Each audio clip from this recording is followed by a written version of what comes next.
church worldwide is the most dynamic and successful organisation the world has ever seen, by far. It has never stopped growing since Jesus founded it nearly 2,000 years ago. In fact, in the last few decades, its growth has increased hugely to the extent that we now have about 1 million people a week worldwide becoming Christians. There are almost certainly more Christians alive today than have ever lived and died before us.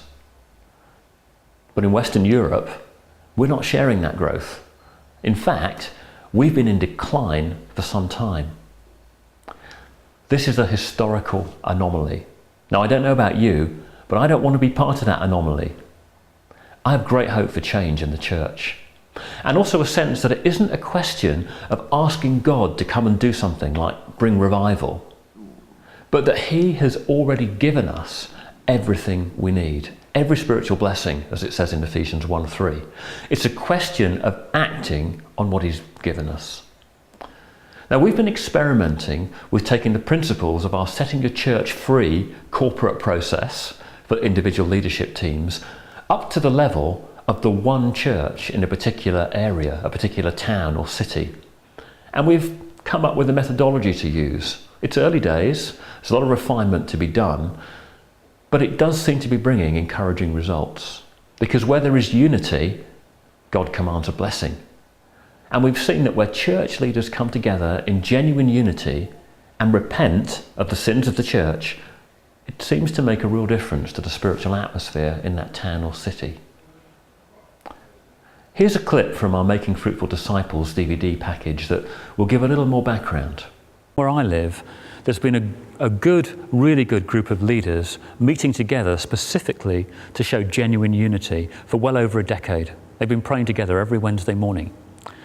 And we've been experimenting with taking the concepts from that corporate process for church leadership teams and seeing if we can implement them at the level of the one church in the town. Because there is only one church in the town. It's the Church of Jesus Christ. And we managed to get together 30 or so leaders. That's not all of them by any means, but it's a good number. On Ash Wednesday, and we spent a day together, and we specifically asked God to show us the corporate sin of the church over the years, and the specific attacks of the enemy, and then we renounced it and we dealt with it. That was simply that. It was a very good day where we stood together. I'm under no illusions that that would be a whole answer, by the way, but it's going to be part of an answer, if we're right. And so I left that day thinking, well, if this stuff works, we should see some tangible differences. Ultimately, I'm looking to see what you might call a difference in the spiritual atmosphere, which would show itself in more people being open, less spiritual blindness. So I was looking for those signs. Well, on the Saturday following the Wednesday, there was one of the regular quarterly men's breakfasts. To be honest, I've never been to one of those men's breakfasts. I quite fancied a breakfast, but somehow the whole thing hasn't appealed to me. I thought it was maybe a little worthy meeting. Anyway, the guy who runs the men's breakfast came to the prayer meeting the following week, and he reported that 17 men became Christians that day at the men's breakfast. I didn't think 17 men went to the men's breakfast, let alone non-Christians.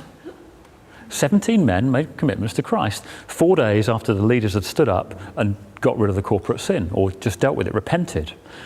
That very same day, on the Wednesday we met afterwards, somebody arrived at the meeting with a tray of heart-shaped biscuits. And they were a gift from the intercessors of the town to the leaders, just like a little "we love you" gift. Well, one of the specific things that was dealt with on that day by the leaders was their failure to support the intercessors, and they repented of their historic bad attitude towards the intercessors. The intercessors didn't know that, but something changed in the heavenly realms.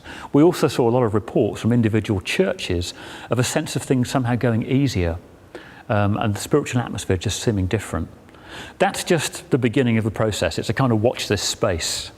We're keen to work with groups of leaders who want to implement these things. But we can start at the individual level, go up to our own churches, our marriages, and then who knows how far we can take that whole thing. If you're part of a group of leaders in your area and you'd like to know more about how this might work, please do get in touch with me. I'll be very happy to explain more and see where God takes us.